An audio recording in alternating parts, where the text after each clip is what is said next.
कहानी की शुरुआत में हमें दिखाया जाता है कि सारे ग्लेशियर पिघल चुकी हैं और अब पूरी धरती पर पानी ही पानी है। समंदर का लेवल 25,000 फीट बढ़ चुका है और जो लोग बच चुके हैं वो समंदर में तैरती हुई बस्तियों में रहते हैं। उन्होंने इस वातावरण में अपने आप को ढाल लिया है, लेकिन एक मैथोलॉजिकल थ्योरी है जिसके मुताबिक ओशन के अंत में एक ड्राई लैंड है और ये सब वहाँ तक पहुँचना चाहते हैं। यहाँ पर एक आदमी को दिखाया जाता है जिसका नाम मैरिनर है। उसके पास एक बोट है और वो एक डिब्बे में टॉयलेट करता है, उसे एक मशीन में डालता है और वो साफ हो जाता है। उसके बाद वो उस पानी को पी लेता है क्योंकि समंदर का पानी नहीं पिया जा सकता और इस वक्त पानी की कीमत बहुत ज्यादा होती है। तभी मैरिनर को अपने सामने एक नाव दिखती है, उसमें एक आदमी होता है। मैरिनर उसे बोलता है कि बंजारे मिलते हैं तो आपस में सामान की अदला बदली करनी होती है। वो कहता है कि मुझे कुछ नहीं चाहिए, अभी अभी मैं एक जल बस्ती से आया हूँ, वो यहाँ से 8 दिन की दूरी पर है। तभी उन्हें 2 लोग दूर से आते हुए नजर आते हैं। इन्हें स्मोकर्स कहा जाता है और ये सब लोगों को मार देते हैं। और जैसे ही वो दूसरा आदमी उन स्मोकर्स को देखता है तो मैरिनर को उसके कुछ फल दिखाता है जो उसने उसकी नाव से चुरा लिए थे। वो कहता है कि तुम यहाँ से कभी नहीं निकल पाओगे क्योंकि उसकी नाव खराब होती है और वो वहाँ से निकल जाता है। मैरिनर एक हैंडल को खींचना है और तभी उसकी नाव में बड़े बड़े पर्दे लग जाते हैं। दरअसल उसकी नाव काफी एडवांस होती है। इस नाव को ट्रिमरन कहा जाता है और अब उसकी नाव स्पीड में चलना शुरू हो जाती है और जो उसके फल चुराकर भाग रहा होता है वो उसकी नाव का पर्दा तोड़कर आगे निकल जाता है और पर्दा टूटने के बाद उसकी नाव की स्पीड कम हो जाती है और पीछे से जो स्मोकर्स आ रहे थे वो उसे मार देते हैं। लेकिन मैरिनर वहाँ से बचकर निकल जाता है और वो उस जल बस्ती तक पहुँच जाता है जहाँ के बारे में उस आदमी ने उसे बताया होता है। और गेट पर पहुँचने के बाद वो उन लोगों को कुछ सामान दिखाता है। वो कहता है कि हमारे पास काफी व्यापारी हैं। लेकिन जब मैरिनर उन लोगों को मिट्टी दिखाता है तो वो लोग चौंक जाते हैं। जिस तरह से आज के युग में हीरे जवाहरात बहुत कीमती है, उसी तरह उस वक्त में मिट्टी बहुत कीमती होती है और वो उसे अंदर आने देते हैं। और जब वो मैरिनर की मिट्टी को तोलते हैं तो वो 3 किलो होती है। इसके बदले वो उसे 62 सिक्के देना चाहते हैं। लेकिन मैरिनर कहता है कि मुझे 62 नहीं बल्कि इसके दुगने चाहिए और वो दुगने सिक्के देने के लिए तैयार हो जाते हैं। इस दौर में मिट्टी बहुत बेशकीमती इसलिए भी है क्योंकि मिट्टी पर ये छोटे मोटे पेड़ पौधे उगाकर अपने लिए खाने की चीजों का इंतजाम कर सकते हैं। मैरिनर अपने सिक्के लेकर एक दुकान पर जाता है और वो पीने के लिए कुछ पानी खरीदता है। वहीं पर एक टमाटर का पौधा भी होता है। मैरिनर इस पौधे को खरीदना चाहता है। दुकान वाली लड़की उससे बोलती कि तुम्हारे आधे सिक्के मुझे चाहिए और मैरिनर उसे आधे सिक्के दे देता है और उस टमाटर के पौधे को उससे खरीद लेता है। मैरिनर जिस लड़की से ये खरीदता है इसका नाम हेलन होता है और इसके साथ एक लड़की भी होती है और ये उसकी गार्जियन है। उस लड़की का नाम अनोला होता है। अब मैरिनर वहाँ से सामान खरीद कर जा रहा होता है, तभी उसी बस्ती के कुछ लोग उसके पास आते हैं और उनके साथ एक लड़की भी होती है और वो मैरिनर को कहते हैं कि तुम इसके साथ संबंध बनाओ और जब ये गर्भवती हो जाए तो तुम अपनी जरूरत का सामान लेकर यहाँ से जा सकते हो। और वो ऐसा इसलिए कहते हैं क्योंकि ये इस बस्ती का नहीं है और इनकी जो प्रजाति है, इनकी जो जीन्स है वो अब कमजोर है। लेकिन मैरिनर साफ साफ मना कर देता है। वो कहते हैं कि तुम्हारे पास कुछ भी नहीं है जो तुम मुझे दे सको, तुम लोग मर रहे हो। ये कहकर वो जाने लगता है। तभी उन लोगों को शक होता है कि ये स्मोकर है और वो उसे रोक लेते हैं और जब वो उसे रोकते हैं तो वो देखते हैं कि उसके कान के पीछे गिल्स हैं और गिल्स देखने के बाद आदमी चिल्लाता है कि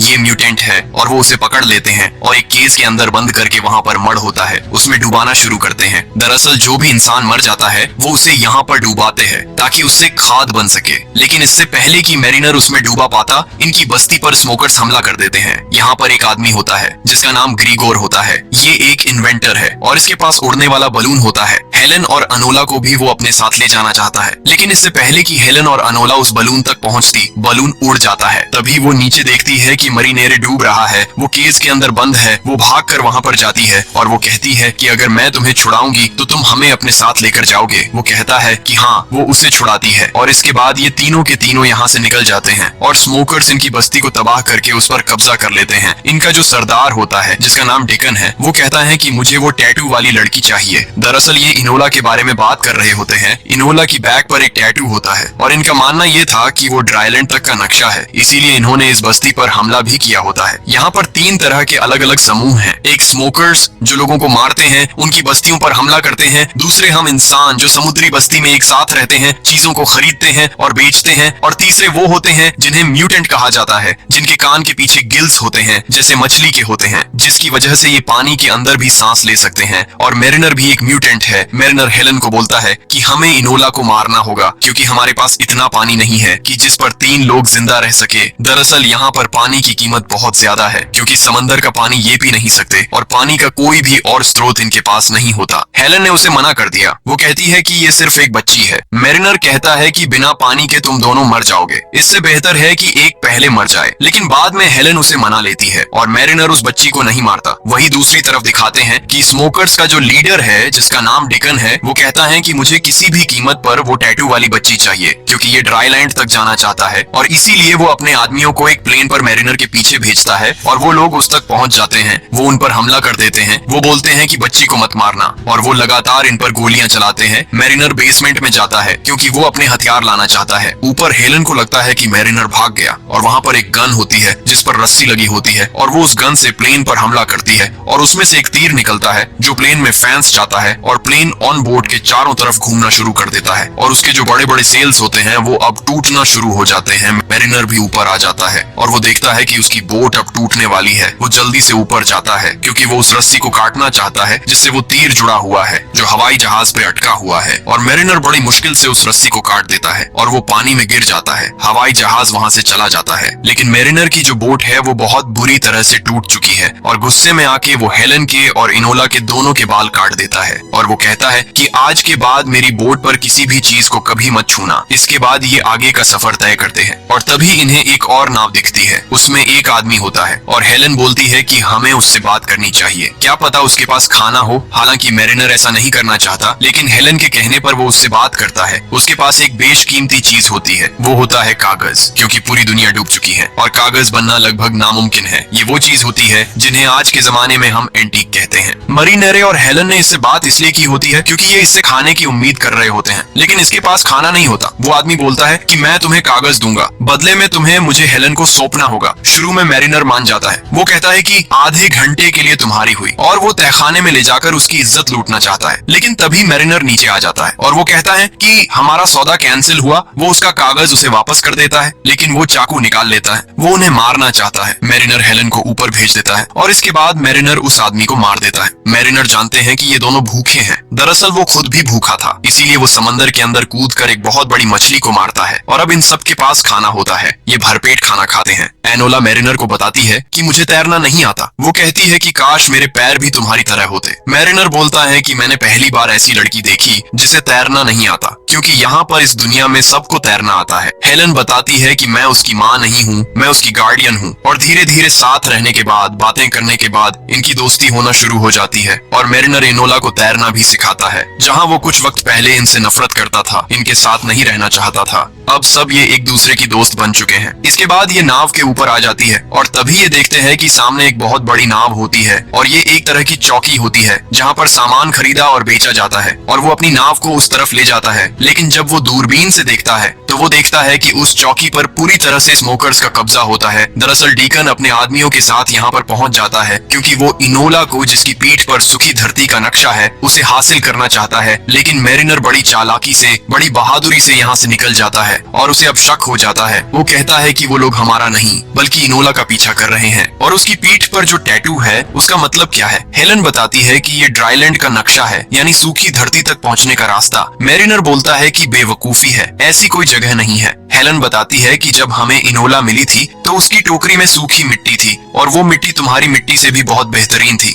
इसीलिए सभी लोगों का मानना है कि इनोला की पीठ में जो नक्शा है वो सूखी धरती का नक्शा है और अभी तक इन दोनों यानी कि हेलन को और इनोला को ये लगता है कि मैरिनर उन्हें सूखी धरती पर ले जा रहा है। उसे सूखी धरती का रास्ता पता है क्योंकि उसकी नाव में बहुत सारी चीज ऐसी होती है जो सूखी धरती पर यानी इंसानों द्वारा बनाई जा सकती है और उसके पास मिट्टी भी थी। लेकिन मैरिनर बोलता है कि ऐसी कोई जगह नहीं है, तुम बेवकूफ हो जो ऐसी चीज पर भरोसा कर रही हो जो तुमने कभी देखी नहीं है, उसका कोई अस्तित्व नहीं है। हेलन कहती है कि तुम्हारे पास शीशा है और वो गाना बजाने वाला बॉक्स, वो सब कहाँ से आया, वो सिर्फ सूखी धरती पर बनाए जा सकते हैं। मैरिनर बोलता है कि तुम सूखी धरती देखना चाहती हो तो पानी में आओ और वो उसे पानी में ले जाता है और एक बॉक्स के अंदर बंद कर देता है जिसके अंदर पानी नहीं जाता और वो उसे समंदर के तल पर ले जाता है जहाँ पर बहुत बड़ी बड़ी बिल्डिंग्स हैं जो पूरी तरह से वीरान हो चुकी है। किसी जमाने में यहाँ पर एक शहर हुआ करता था, लेकिन अब यहाँ पर कुछ भी नहीं है और वो हेलन को ये सब कुछ इसलिए दिखाता है ताकि उसके मन में जो एक झूठी उम्मीद है वो उम्मीद खत्म हो जाए। और जब ये ऊपर आते हैं तो ये देखते हैं कि इनकी नाव पर स्मोकर्स ने पूरी तरह से कब्जा कर लिया होता है और वो इन दोनों से पूछते हैं कि इनोला कहाँ है। दरअसल इनोला उन्हें देखकर नाव में कहीं छुपी होती है। वो कहते हैं कि अगर तुमने नहीं बताया तो हम तुम दोनों को मार देंगे और ये दोनों नहीं बताते। हालांकि हेलन ने इनोला का पैर देख लिया होता है, लेकिन फिर भी वो नहीं बताती क्योंकि वो जानती है कि स्मोकर्स पर भरोसा नहीं किया जा सकता। डीकन बोलता है कि अगर ये नहीं बता रहे तो इन दोनों को मार दो और इससे पहले कि ये उन दोनों को मारते, इनोला आवाज लगाती है। वो कहती है कि नहीं और वो बाहर आ जाती है और अब इनोला स्मोकर्स के कब्जे में आ जाती है और स्मोकर्स का जो लीडर होता है वो बोलता है कि इन दोनों को यानी कि हेलन को और मैरिनर को मार दो। लेकिन इससे पहले कि वो उन्हें मार दे वो दोनों के दोनों पानी में कूद जाते हैं। पर हेलन पानी के नीचे सांस नहीं ले सकती क्योंकि वो इंसान है, लेकिन मैरिनर ले सकता है क्योंकि उसकी गिल्स हैं। इसीलिए वो अपने मुंह से हेलन को सांस देता है और बहुत देर के बाद ये पानी के ऊपर आते हैं। और जब ये ऊपर आते हैं तो ये देखते हैं कि स्मोकर्स ने मैरिनर की नाव को पूरी तरह से तबाह कर दिया होता है। और इस बात से मैरिनर को बहुत दुख होता है। लेकिन अब हेलन मैरिनर की इंसानियत, उसकी अच्छाई से प्यार करने लगती है और ये दोनों एक दूसरे के करीब आ जाते हैं। और जब हेलन सो रही होती है तो मैरिनर नीचे जाता है क्योंकि उसका वहाँ पर सामान होता है और वहाँ पर वो कागज भी होते हैं जो उसने उस इंसान से छीना था जो रास्ते में उन्हें एक बोट पर मिला था। और उस कागज पर एक आइलैंड का चित्र होता है जहाँ पर बहुत सारे पेड़ होते हैं और इनोला ने भी एक कागज पर उसी तरह के पेड़ का एक चित्र बनाया होता है। और मैरिनर समझ जाता है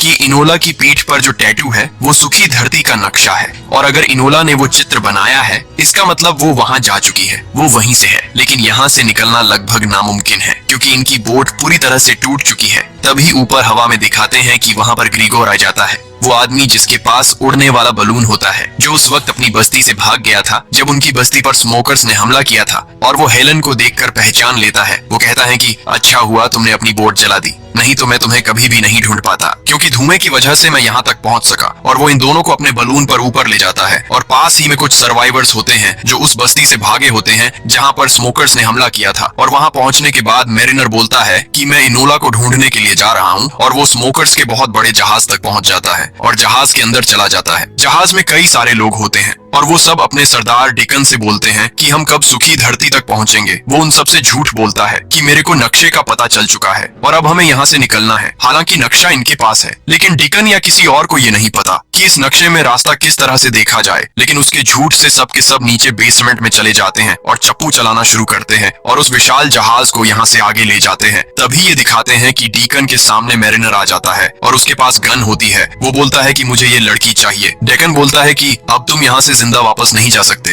तभी मैरिनर अपने अंदर से एक जलती हुई मशाल निकालता है और उसके सामने तेल के कुएं का एक पाइप होता है और वो उसके अंदर डाल देता है और एक जोरदार ब्लास्ट होता है और उसके बहुत सारे लोग यानी कि बहुत सारे स्मोकर्स मारे जाते हैं। और मैरिनर उस जगह पर जाता है जहाँ पर इनोला है और जब वो ऊपर पहुँचता है तो वो देखता है कि डेकन उसे लेकर नीचे जा चुका होता है और अपने प्लेन पर उसे उड़ाकर ले जा रहा होता है। लेकिन वो उसके प्लेन पर रस्सी अटका के उसका प्लेन क्रैश कर देता है और उसका प्लेन वही शिप पर गिर जाता है। अब ये विशाल शिप डूब रहा है लेकिन इससे पहले कि ये पूरा शिप पानी में समा जाता वहाँ पर हेलन और ग्रीगोर उड़ने वाले गुब्बारे पर वहाँ तक पहुँच जाते हैं और वो नीचे रस्सी फेंकते हैं और उस रस्सी की मदद से मैरिनर और इनोला ऊपर उड़ने वाले गुब्बारे पर आ जाते हैं। और तभी नीचे जहाज पर एक बहुत बड़ा ब्लास्ट होता है और जितने भी स्मोकर्स होते हैं लगभग सभी मारे जाते हैं। लेकिन डिकन अभी भी बचा होता है और वो नीचे वाटर स्कूटर से ऊपर गोली चलाता है। ये गोली वो इनोला को मारना चाहता है लेकिन इनोला को गोली नहीं लगती, उसकी साइड में लगती है और वो गुब्बारे से नीचे पानी में गिर जाती है। और अब उसकी तरफ 4 स्मोकर्स बढ़ रहे होते हैं क्योंकि वो उसे हासिल करना चाहते हैं। और तभी ऊपर से मैरिनर अपने पैर पर रस्सी बांधकर जिस तरह से बंजी जंपिंग की जाती है उस तरह से इनोला की तरफ कूदता है